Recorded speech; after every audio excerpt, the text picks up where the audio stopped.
अगर आपके भी बाल पूरे व्हाइट हो चुके हैं या पहला ही व्हाइट बाल आ गया है तो आज की वीडियो आप लोगों के लिए बहुत फायदेमंद साबित हो सकती है। आज की वीडियो में मैं आप लोगों को कोई डाई बनाना नहीं सिखाऊंगी, कोई मेहंदी का पैक बनाना नहीं सिखाऊंगी। आज मैं आपको बताऊंगी ऐसे कैसे स्टेप्स आप फॉलो करेंगे जिससे आपके बाल नेचुरली ब्लैक हो सकते हैं। ये नेचुरल ब्लैक करने के लिए आप देख सकते हैं यहाँ पर मेरे ही ये बाल है बिल्कुल व्हाइट हो चुके थे, स्पेशली स्कैल्प से, और अब आप उसके आफ्टर रिजल्ट्स देख सकते हैं कि इसका पूरा पिगमेंट वापस आ चुका है। यही चीज आपके साथ भी हो सकती है। आपको सिर्फ बेसिक से 2 स्टेप फॉर्मूला यूज करने हैं। आज की रेमेडीज में ना ही हमने मेहंदी का पैक इस्तेमाल किया है, ना ही हमने इंडिगो इस्तेमाल किया है। सिर्फ बेसिक से एक ऑयल बनाया है और साथ ही साथ हमने इसमें बनाया है एक शैम्पू जो कि आपके बालों के पिगमेंट को दोबारा लाने में बहुत मदद कर सकता है। अब चूंकि चीजें नेचुरल होती है, बिल्कुल केमिकल फ्री होती है, इसलिए इनका जो इफेक्ट होता है वो पहली दफा में नहीं मिल सकता। ये मैं आपको डिस्क्लेमर यहाँ देती हुई चलूं। आपको इस रेमेडीज को रेगुलरली यूज करना है और अगर आप इसको रेगुलरली यूज करेंगे तो कुछ ही महीनों में आपके बाल वापस सफेद से पूरे ब्लैक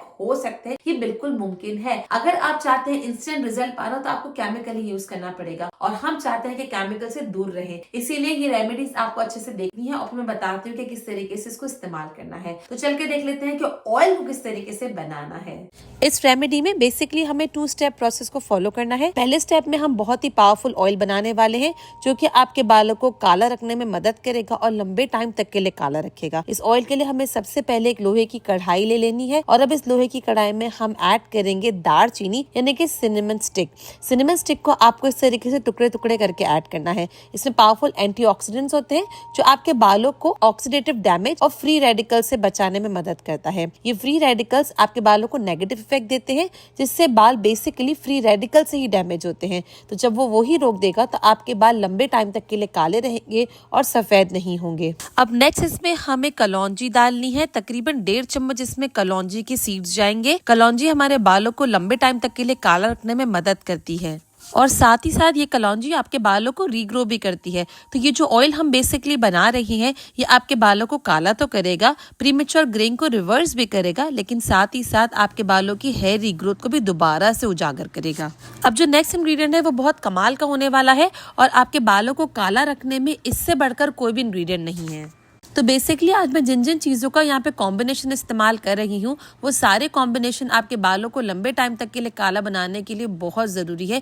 इसी तरीके से आप भी ये कॉम्बिनेशन यूज़ कीजिएगा। तो यहाँ पे आपको लेना है आंवला। मेरे पास ड्राइड आंवला मौजूद थे तो मैंने ड्राइड ले लिए थे, लेकिन अगर आपके पास अभी फ्रेश आंवला मौजूद है, अगर अभी मौसम अभी भी चल रहा है तो आप एक फ्रेश आंवला भी ले सकते हैं। ड्राइड आंवला मैंने तकरीबन इतने ही ले लिए हैं, आपको भी अंदाजन लेना है। यहाँ पे जो ऑयल है वो तकरीबन 250 ml के करीब ऑयल बनने वाला है, तो यहाँ पर इस हिसाब से आप ले सकते हैं। अगर फ्रेश आंवला लेंगे तो पहले एक रात उसको पहले धो लीजिएगा और अगले दिन आप इसे इस्तेमाल करेंगे। फ्रेश आंवला को पहले अच्छे से आपको ग्रेट कर लेना है और बीज नहीं डालना। ग्रेट करने से इसका सरफेस एरिया बढ़ जाता है और जैसे इसका सरफेस एरिया बढ़ेगा तो वो आराम से इस तेल में एब्जॉर्ब हो जाएगा। अगर आप फ्रेश आंवला ले रही हैं तो आप 2 आंवला भी ले सकते हैं, उसमें कोई भी दिक्कत वाली बात नहीं है। अगर आपके पास ड्राइड आंवला है तो उसमें भी वही पोटेंसी होती है जो कि फ्रेश आंवले में होती है, उसका काम वही होता है। ये जो आंवला है ये आपके काले बालों को दोबारा लाता है, आपकी प्रीमेच्योर ग्रेइंग को भी रिवर्स करता है, साथ ही साथ आपके बालों को भी ग्रो करता है। ये आपके बालों के पिगमेंट को रिवर्स होने से ही रोक देता है जिससे आपके बाल काले ही रहते हैं और व्हाइट होने से ही बच जाते हैं। अब जो नेक्स्ट इंग्रेडिएंट यहाँ पे डल रहा है ये है ब्लैक पेपर यानी कि काली मिर्च। काली मिर्च भी आपके बालों को लंबे टाइम तक के लिए काला बनाने में बहुत हेल्पफुल होता है।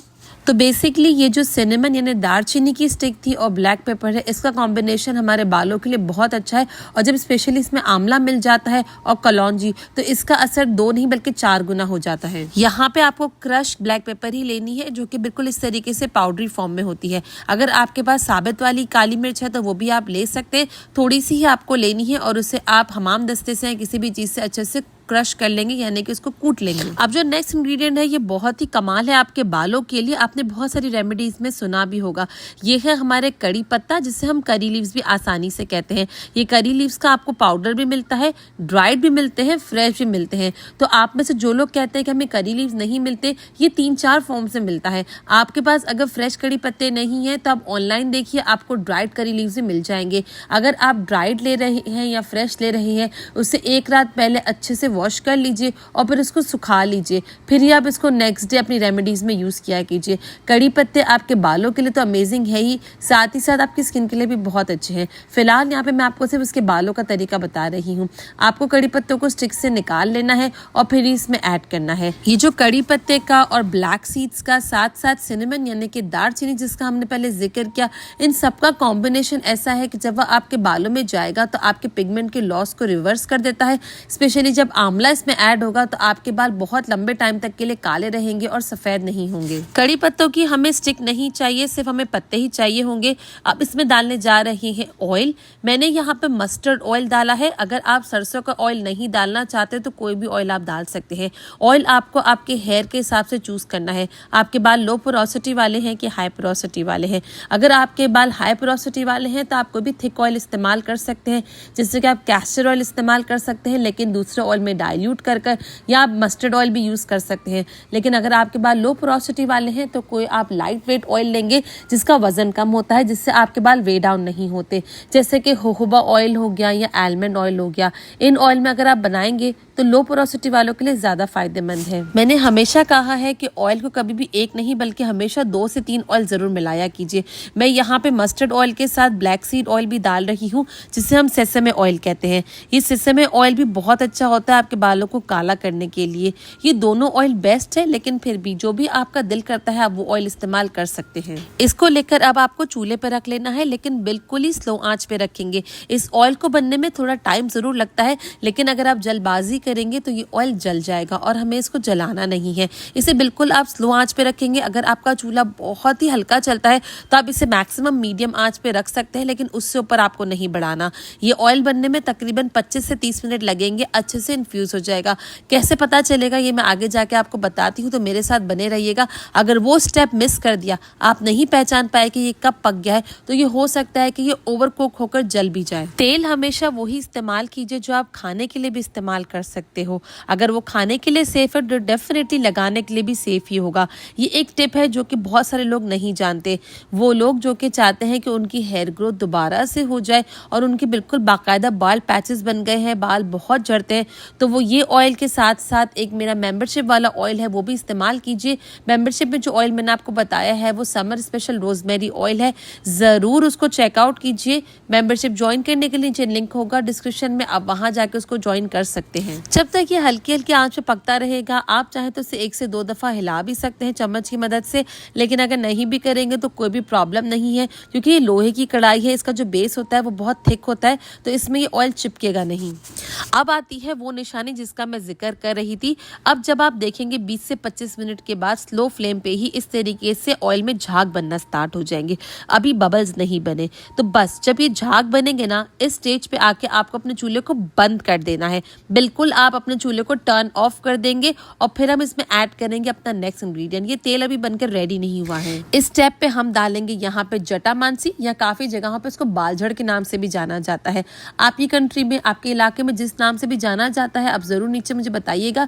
कि जटामांसी या बालझड़ है वो आपको पाउडर फॉर्म में भी मिलता है और इस तरीके से पूरी रूट्स यानी जड़ी बूटी भी मिलती है। अगर पाउडर फॉर्म में मिलती है तो बहुत बढ़िया बात है, लेकिन अगर इस तरीके से आपको पूरी रूट्स मिल जाती है तो आपको हाथ से थोड़ा सा इसको दरदरा कर लेना है, थोड़ा सा क्रश कर लेना है और फिर इसमें ऐड कर लेना है।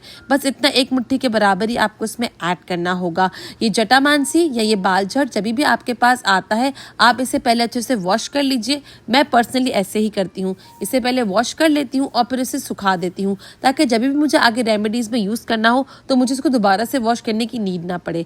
तेल में जितनी भी चीजें जाएंगी वो हमेशा सूखी जाया करेंगी। अगर आपके पास कोई फ्रेश आइटम है तो आप उससे पहले ही वॉश कर लिया कीजिए। अगर आप इसे वॉश करके डायरेक्ट तेल में डालेंगे तो एक तो आपके छींटे भी बहुत उड़ेंगे, दूसरी बात यह है कि आपका तेल भी बहुत जल्दी खराब हो जाएगा। अब जब इसमें आपने जटामांसी डाल दी है, ख्याल रहे कि चूल्हा बंद हो गया था, फिर आप इसको ढक के रख देंगे। अच्छे से पहले इसको शेक कर लीजिएगा और फिर इसे कवर की मदद से ढक के रख दीजिएगा। ये गरम है तेल, इस गरमाश में ही ये जटामांसी और बाकी इंग्रेडिएंट जो हमने पहले डाले थे वो आपस में इन्फ्यूज होते रहेंगे। यहाँ पे मैं आपको दूसरी टेक्निक बताती हूँ। अगर आप चाहें तो इसको तेल को पहले छान कर ठंडा भी कर सकते हैं। जब ठंडा हो जाए फिर आप इसमें जटामांसी डालें। जटामांसी डालने के बाद इससे फिर आप इन्फ्यूज़ कीजिए। वो इन्फ्यूजन के लिए आपको इसको धूप में रखना होगा 10 दिन के लिए, और अगर आप छाँव में रखेंगे तो आप 15 दिन रखेंगे। लेकिन इतने ख्वारी से और इतना टाइम स्पेंड करने से बेहतर है कि जो तरीका मैंने आपको बताया है वो शॉर्टकट तरीका है। एंड ट्रस्ट मी, इसकी पोटेंसी बहुत ज़्यादा बढ़कर है। जो आप इन्फ्यूज ऑयल बनाते हैं उससे भी ज़्यादा पोटेंसी इस ऑयल में जो कि मैं आपको बता रही हूँ। आपको बस इसी तरीके से बंद चूल्हा कर गर्म तेल में ऐड कर देना है और इसे कवर करके रख देना है। इसे आप कवर कर तब तक रखेंगे जब तक ये अच्छे से ठंडा ना हो जाए। जैसे ही ये ठंडा हो जाएगा या थोड़ा बहुत भी रूम टेम्परेचर पे आ जाएगा फिर आप इसे छान लेंगे। इस तेल को हमेशा आप शीशे की बोतल में रखेंगे। अगर आप प्लास्टिक की बोतल में रखते हैं तो इसमें जितने भी कंपाउंड्स होते हैं वो आपस में रिएक्ट कर जाते हैं। इसीलिए शीशे की बोतल में रखने से एक तो आप प्लास्टिक का भी यूज़ नहीं कर रहे, जिससे हमारा एटमॉस्फेयर भी सेफ रहेगा, साथ ही साथ आपका तेल खराब भी नहीं होगा। हमेशा इसको यूज़ करने से पहले हल्का सा गुनगुना सा जरूर गर्म कर लिया कीजिए। इस ऑयल को आपको हफ्ते में 2 से 3 दिन लगाना ही लगाना है। अगर आप अपनी हेयर ग्रोथ के लिए किसी और वजह से कोई और ऑयल इस्तेमाल कर रही हैं तो आप कुछ ड्रॉप्स उस ऑयल के इस ऑयल में मिक्स कर इक्वल क्वांटिटी को और फिर आप अपने बालों में अच्छे से लगा सकते हैं। बालों में ऑयल लगाने से बालों की ग्रोथ तो होती है, लेकिन साथ ही साथ बालों का पिगमेंट भी दोबारा आ जाता है। जो न्यू बाल है, जो व्हाइट आने वाले थे, उनका कलर भी ये रिटेन रखता है, इसको ब्लैक बना देता है।